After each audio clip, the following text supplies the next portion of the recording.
আমার যেটা ইচ্ছা আমি তো ঠিক সেটা করবই, কিন্তু কথায় বলে ভগবানের যেটা ইচ্ছা সেটা কিন্তু তিনি ঠিক আদায় করেই নেবেন। আমাদের সাথে ঠিক এমনটাই হলো। হাই সবাইকে, আমি বর্ষিতা। আমার একটি নতুন ভিডিওতে তোমাদের সবাইকে স্বাগত জানাই। সেদিন ছিল শিবরাত্রি, তাই সকালবেলায় উঠে পাশের বাড়িতে ফুল তুলতে গিয়েছিলাম, নয়তো এর পরে আর একটা ফুলও পাওয়া যাবে না। বাড়িতে এসে গোপুকে পুজো দিয়ে নিয়েছি। তারপরে আমার পড়ানো ছিল, পড়াতে গিয়ে দেখি ইনি প্রজাপতি যে শুয়োপোকাটা হয় সেটা নিয়ে এসেছে, কোথা থেকে জানি না। এটা এর আগে আমি কখনো দেখিনি। তোমরা কি দেখেছো আমাকে কমেন্ট সেকশনে জানিও। তারপরে বাড়িতে এসে আমি সমস্ত যোগাড়যন্ত্র করছিলাম। মা এদিকে আমাকে আলতা পরে দিচ্ছিল, কারণ আমি আলতা পরতে ভীষণই ভালোবাসি, আর পুজোকালে আলতা না পরলে হয় না।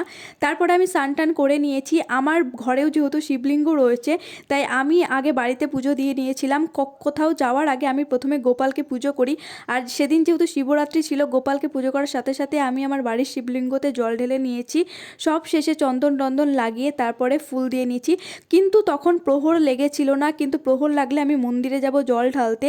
বাড়ির শিবকে জল না ঢেলে মন্দিরে জল ঢালতে যাওয়ার কোনো মানেই হয় না। এদিকে আমার শিবকে স্নান করানো হয়ে গেছে। আমি স্নান করে সমস্ত ফুল বেলপাতা মালা সব কিছু রেডি করে রেখেছিলাম। এদিকে আমার পুজো করাও হয়ে গেছে। বাড়ির পুজো করে বিকালের দিকে রেডি হয়ে গিয়েছিলাম পাশের বাড়ির বৌদির কাছে।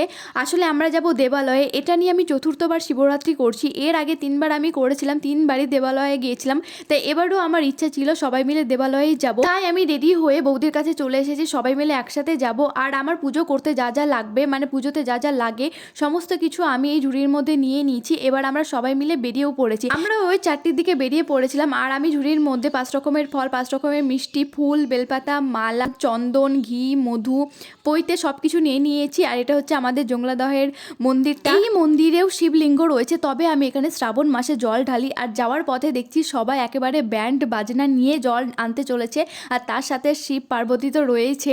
তারপরে আমরা চলে যাই দেবালয়ে। আমি 3বার পুজো করেছি। এই প্রথম আমি দেবালয়ে এত ফাঁকা দেখলাম, মানে পুজো হিসেবে আমরা 3জন ছাড়া আর কেউ ছিল না। তাই সুযোগ পেয়ে মন্দিরে গিয়ে প্রথমে প্রণাম করে নিয়েছিলাম। তারপরে বাইরে এসে আমরা সবাই মিলে বসলাম। আর মন্দিরটা পুরো ফাঁকা ছিল, শুধুমাত্র কয়েকজনা বসে বসে নাম কীর্তন করছিল, যেটা এখানে রোজ হয়।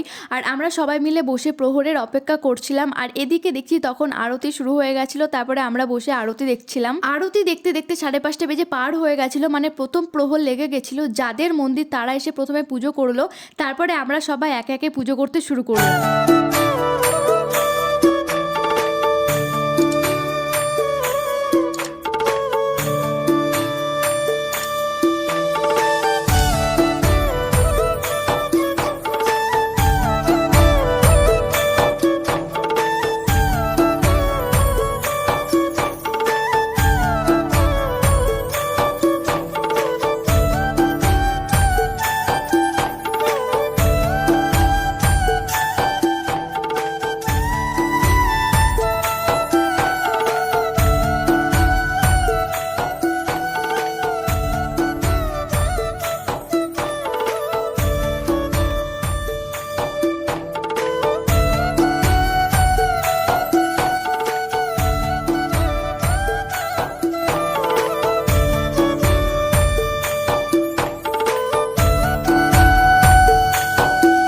সবারই পুজো দেওয়া হয়ে গেছে। এই 4 বছরের মধ্যে এই প্রথমবার আমি এত শান্তি, এত ফাঁকার ভিতরে পুজো দিলাম। নয়তো এত ভিড় আর হুড়োহুড়ি হয়। বাড়ি আসার পথে জংলাদহেতে একটু নেমেছিলাম মায়ের দর্শন করার জন্য। আর তোমাদের এর আগে বললাম যে এখানে একটি শিবলিঙ্গ রয়েছে, আর শিবলিঙ্গটা বাইরে বের করানোই ছিল। ওখানকার পুরোহিত দাদু বললো এখানে একটু জল ঢালো, কিন্তু এখানে আমাদের জল ঢালার কোনো রকম প্ল্যানিং ছিল না। কিন্তু ওই যে ভগবান যেটা চাইবে সেটা উনি কোনো না কোনোভাবে নিয়েই নেবে। তো আমাদের কাছে সেরকম কিছুই ছিল না, সমস্ত কিছু আমরা তো ঢেলে এসেছিলাম। ওই পুরোহিত দাদুই আমাদের ফুল জল সব কিছু জোগাড় করে দিল। আমাদের কাছে শুধু ঘি মধুটাই ছিল, চিনি এইসব মানে পঞ্চামৃতটাই ছিল।